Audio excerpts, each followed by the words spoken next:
Study विज्ञान प्रकाश में आप सभी का फिर से बहुत बहुत स्वागत है। दोस्तों 31 मई को जीडीसी असिस्टेंट प्रोफेसर की परीक्षा होनी है और सेम डे पर यानी कि 31 मई को ही बीएड जेईई 2026 प्रवेश परीक्षा भी आयोजित की जानी है।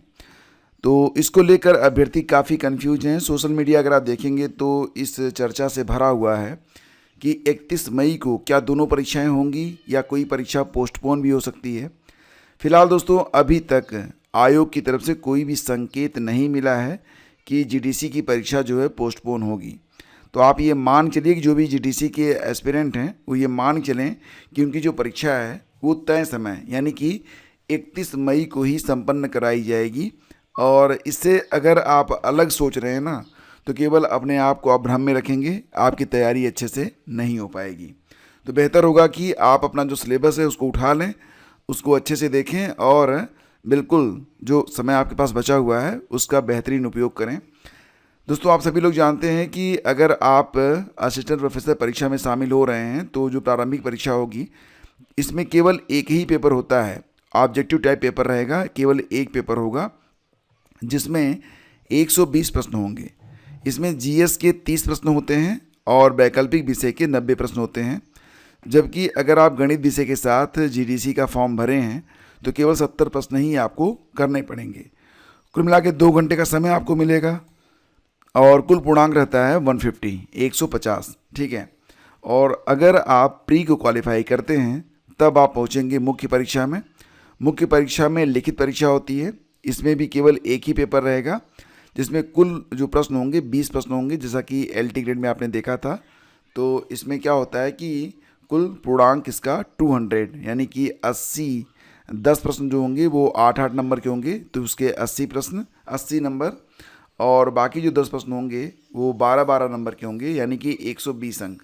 टोटल जोड़कर 200 अंकों पर आपकी जो मुख्य परीक्षा करवाई जाएगी। हालांकि दोस्तों आप सभी लोग जानते हैं कि इसके बाद आपका एक इंटरव्यू भी होगा जो कि 25 नंबर का रहेगा, ठीक है। तो ये तो आपका पैटर्न हो गया। अगर दोस्तों बात करें तो जीआईसी लेक्चरर के लिए कुल 1516 पोस्ट, आवेदन तो काफ़ी ज़्यादा हुए, 3,83,000 लगभग। लेकिन यहाँ पर हम बात कर रहे हैं जीडीसी असिस्टेंट प्रोफेसर के बारे में। तो ध्यान दीजिएगा कि जीडीसी असिस्टेंट प्रोफेसर में पदों की संख्या 1253 है केवल, ठीक है।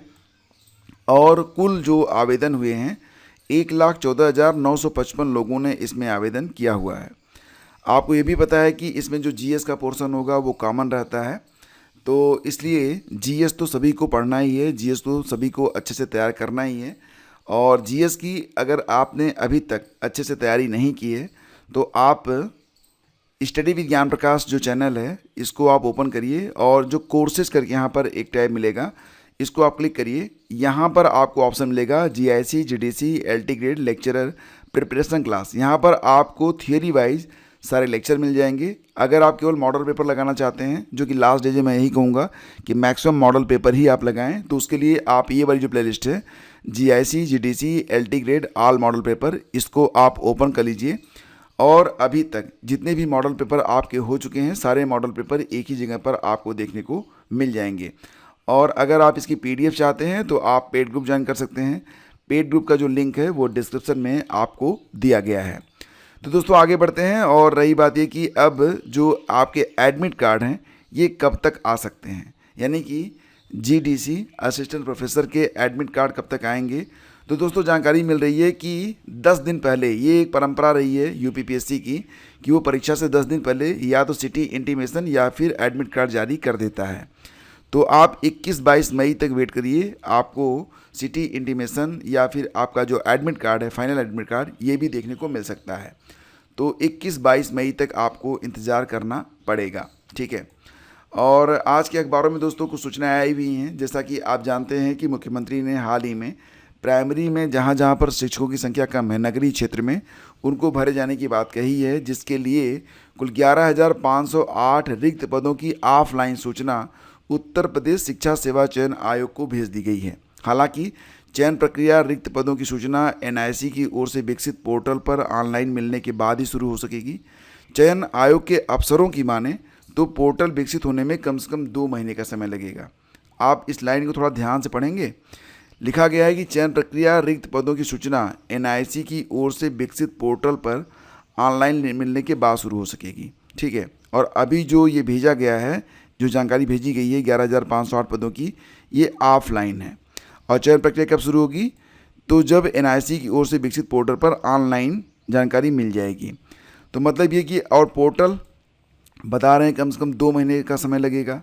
मतलब ये जो भर्ती है ये कम से कम 2 से 3 महीने के बाद, अभी आपकी मई धीरे धीरे समाप्त हो रही है, जून जुलाई मान चलिए कि अगस्त या सितंबर में आपको ये भर्ती देखने को मिलेगी। तो 11,508 पदों पर भर्ती ये आपको बिल्कुल स्पष्ट है कि अगस्त सितंबर में ही देखने को मिलेगी, उसके पहले तो संभावना बहुत ही कम है। ठीक है, तो इस प्रकार से ये भर्तियां होने वाली हैं।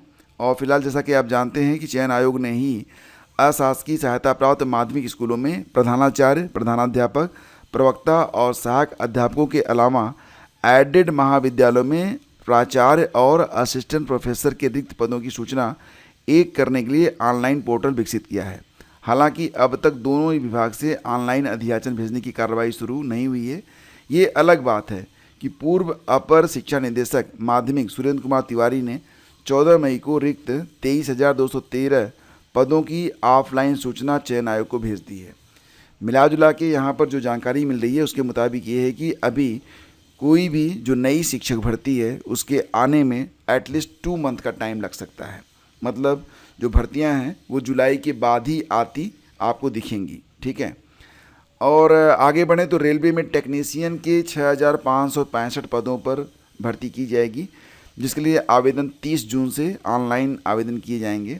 अब यहाँ पर दोस्तों 2 प्रकार के पद हैं, ग्रेड 1 और ग्रेड 3। ठीक है, तो अगर आप ग्रेड 1 में आवेदन करना चाहते हैं तो इसके लिए जो एलिजिबिलिटी है वो ये है, आपने BE, BTech, B engineering diploma या फिर बीएससी की डिग्री ली हो। अगर ग्रेड 3 के लिए आप आवेदन करना चाहते हैं तो सिंपल ये है कि आपने 12वीं की परीक्षा फिजिक्स, केमिस्ट्री, मैथ के साथ पास की हो, या फिर आपने 10वीं की परीक्षा प्लस आईटीआई आपने किया हुआ हो, तो आप यहाँ पर आवेदन कर पाएंगे। इसकी फ़ीस 500 रुपये लगेगी, जबकि एससी, एसटी, दिव्यांग और महिला उम्मीदवारों को 250 रुपये की फ़ीस देनी पड़ेगी।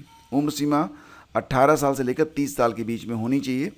और बाकी जो जानकारी है, ये जो न्यूज़ क्लिप है ये आपको टेलीग्राम चैनल स्टडी विद ज्ञान प्रकाश पर देखने को मिल जाएगी।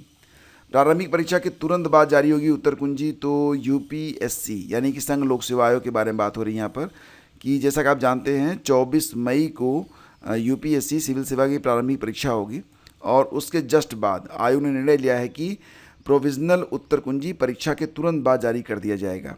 आयोग ने सोमवार को कहा कि यह कदम पारदर्शिता बढ़ाने और परीक्षा प्रक्रिया में सर्वोच्च मानकों को बनाए रखने के उद्देश्य से उठाया गया है। उम्मीदवार लंबे समय से प्रोविजनल उत्तर कुंजी जारी करने की मांग कर रहे थे। नई व्यवस्था के तहत अभ्यर्थियों को अपनी प्रदर्शन का प्रारंभिक आकलन करने और समय रहते आपत्तियां दर्ज कराने का अवसर इससे मिलेगा। ठीक है, तो ये भी अच्छी बात है और लोक सेवा आयोग को भी इससे सीख लेनी चाहिए। शिक्षा मंत्री के आवास के बाहर दंडवत हुए शिक्षक भर्ती अभ्यर्थी, जैसा कि आप तस्वीर में देख पा रहे हैं, ये जो अभ्यर्थी हैं ये 69,000 शिक्षक भर्ती से जुड़े हुए हैं, जिस पर कोर्ट की मुहर भी लग चुकी है कि जो सीट डिस्ट्रीब्यूशन हुआ था अकॉर्डिंग टू रिजर्वेशन नहीं किया गया था, और अब मामला जो है सुप्रीम कोर्ट में है। सुप्रीम कोर्ट में सरकार पैरवी नहीं कर रही है, और पैरवी की जाए इसी मांग को लेकर ये अभ्यर्थी शिक्षा मंत्री के दरवाजे पर लेटे हुए हैं, और वो ये कह रहे हैं कि कम से कम पैरवी आप कर देते तो हम लोगों की नौकरी तो लग जाती, अदरवाइज इतनी जो है भीषण गर्मी में ये अभ्यर्थी जो है ये कड़ी मशक्क़त कर रहे हैं। सुधारों पर समीक्षा करेगी समिति, उच्च शिक्षा सचिव को नोटिस, संसदीय समिति सख्त, एनटीए अध्यक्ष तलब। तो मामला यहाँ पर नीट पर्चा लीक का है, और अब यहाँ पर एक संसदीय समिति बनाई गई है, और समिति 21 मई को इस मामले की समीक्षा करने वाली है। एनटीए प्रमुख और उच्च शिक्षा सचिव समेत अधिकारियों को इस मामले की पूरी जानकारी समिति को उपलब्ध कराने को कहा गया है। तो अब इस पर जो बड़े लेवल पर कार्रवाई है वो शुरू हो चुकी है। परिषदीय उच्च प्राथमिक विद्यालयों के अनुदेशकों का मामला, मानदेय तो बढ़ाया लेकिन बकाया देने को तैयार नहीं। आपको पता है ना कि ये जो अनुदेशक थे इनको 2017-18 से ही, मतलब जब इनकी नियुक्ति हुई थी तभी से 17,000 रुपये के हिसाब से इनको पेमेंट करने की बात कही गई थी, और कहा गया था कि जो इनकी राशि बाकी है वो इनको दिया जाए। लेकिन मामला जो था वो अभी तक कोर्ट में है। शीर्ष कोर्ट ने अपने आदेश में साफ किया था ये पहले राज्य सरकार भुगतान करेगी, बाद में केंद्र सरकार से अपने हिस्से की धनराशि प्राप्त करेगी।